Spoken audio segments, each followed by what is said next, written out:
During the 6 weeks of Lent, we spent time in worship erasing the lines we draw around Christianity. You can still follow Jesus, we said, if you welcome doubt and uncertainty, if you do not believe the Bible is scientifically or historically inerrant, if you do not think God is violent or male, if you do not believe that you must always uphold social conventions. These are lines we have drawn, not Jesus. And you can still follow Jesus.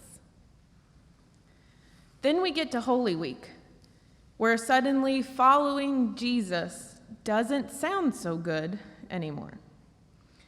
Jesus is facing persecution, betrayal, trial, and death.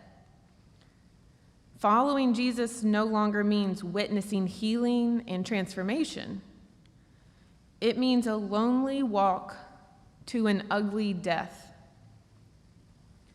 Devoting our lives to love and compassion sounds wonderful, but walking toward a cross is terrifying.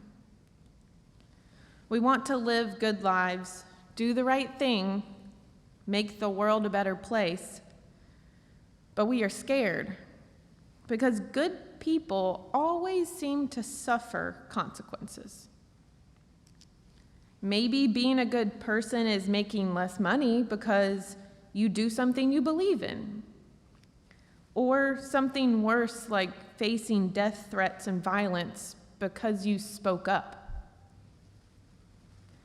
Sometimes it's not being good that gets us in trouble, but just being.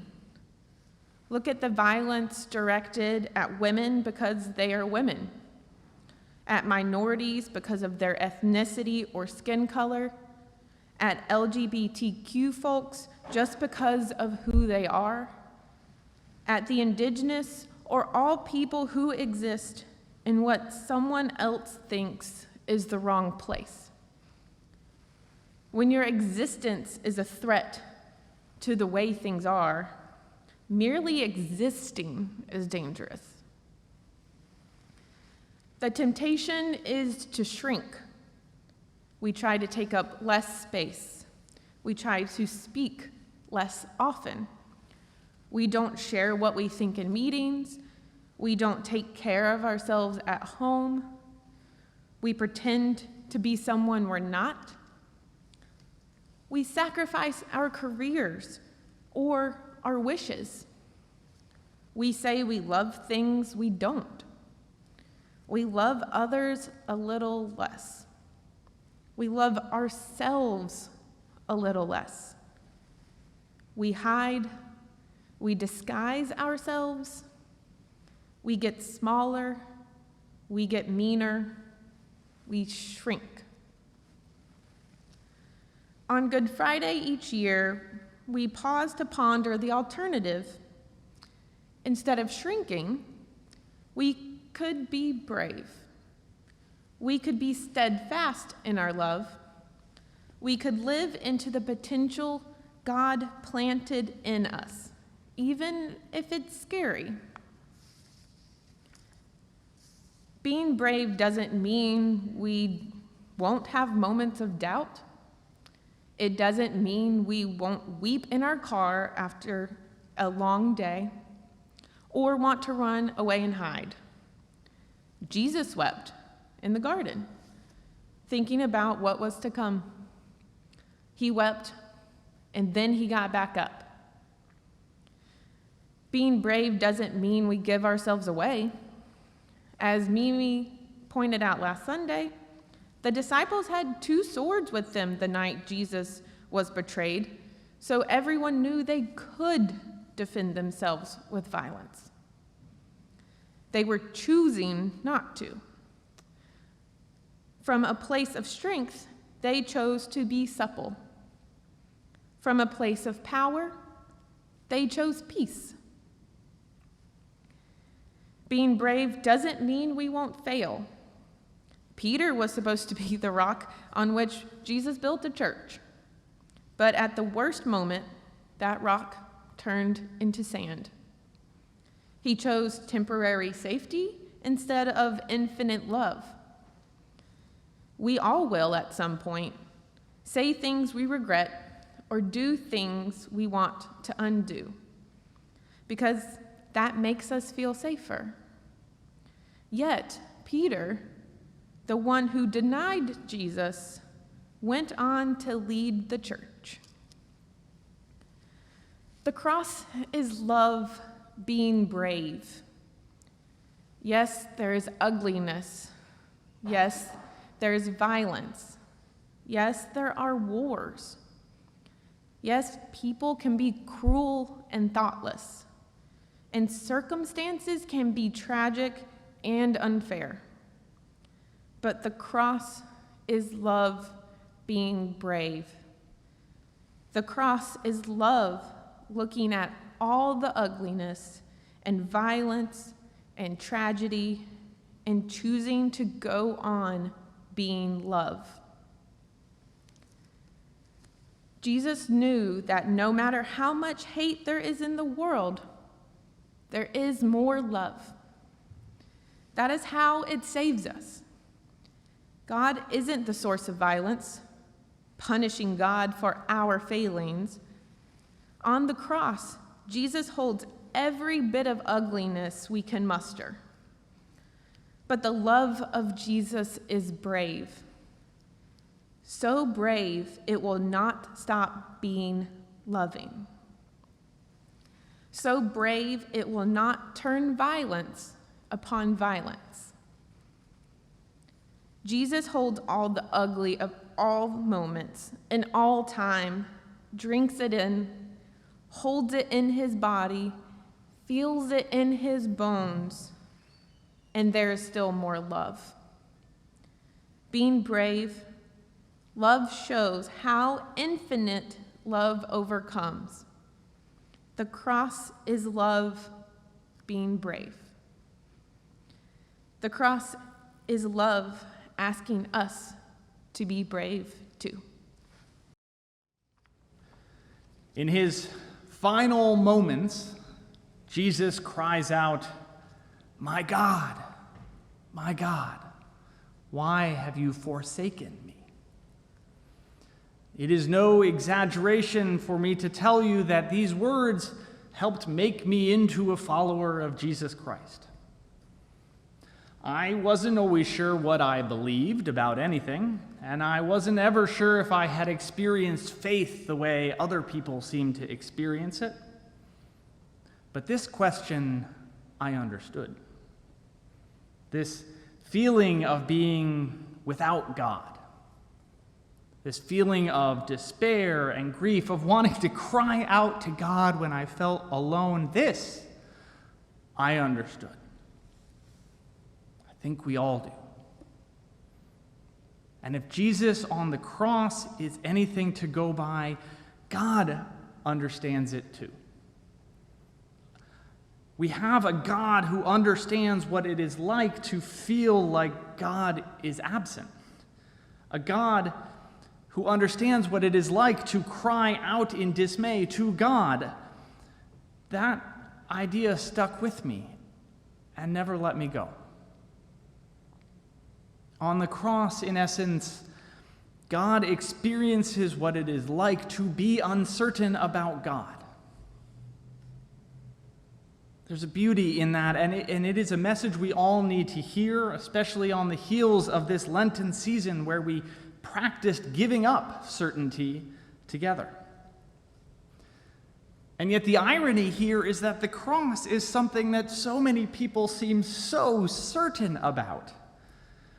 We are told that you must believe that God killed God's own Son to erase our debts, that somehow these debts were too powerful even for God. We are told that we must believe this even if we find that kind of God so hard to love.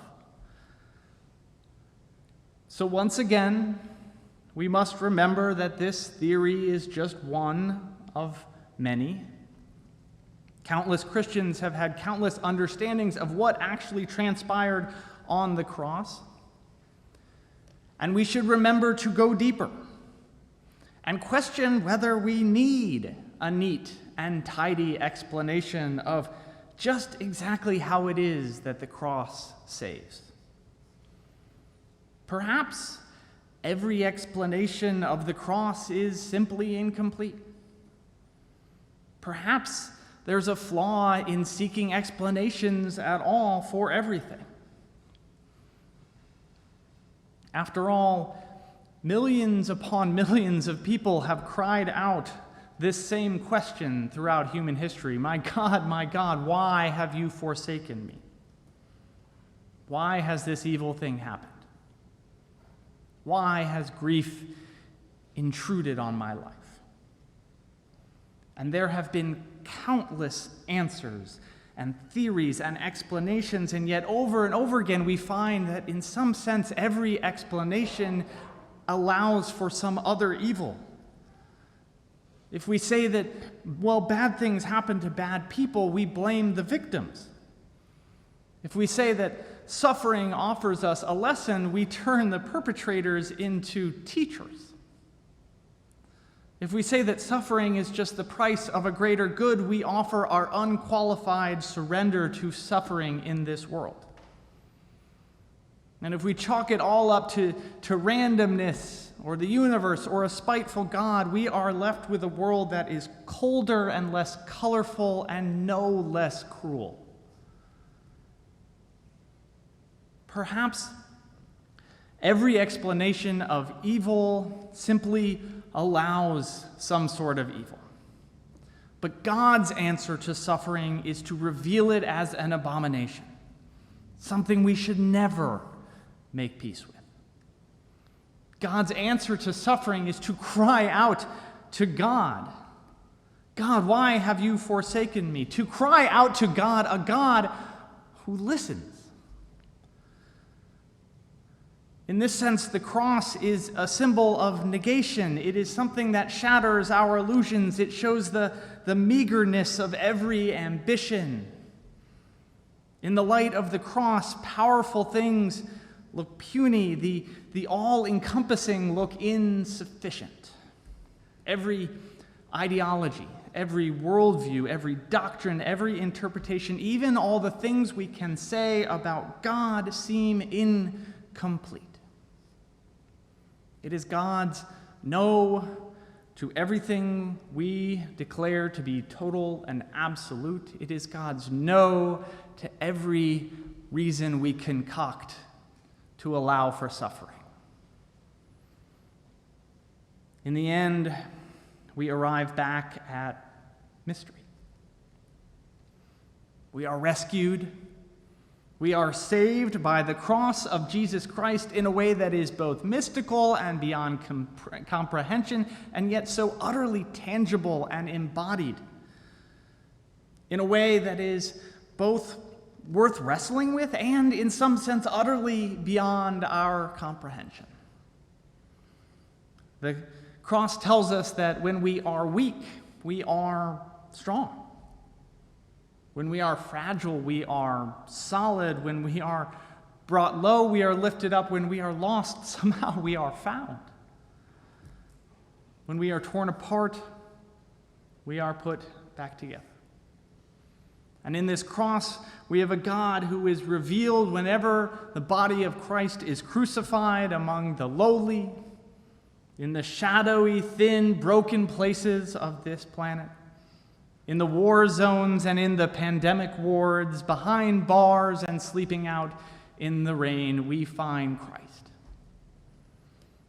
When we are disconnected, when we are alone, when we are isolated, God is alongside us. And when we feel like we are the only one this anxious, this depressed, this burned out, this sad, this full of grief, this overcome, we discover we are not alone. We are never alone, for God is there through it all with us. And we are saved by that mystery. We cry out to God with God, and we have a God who listens.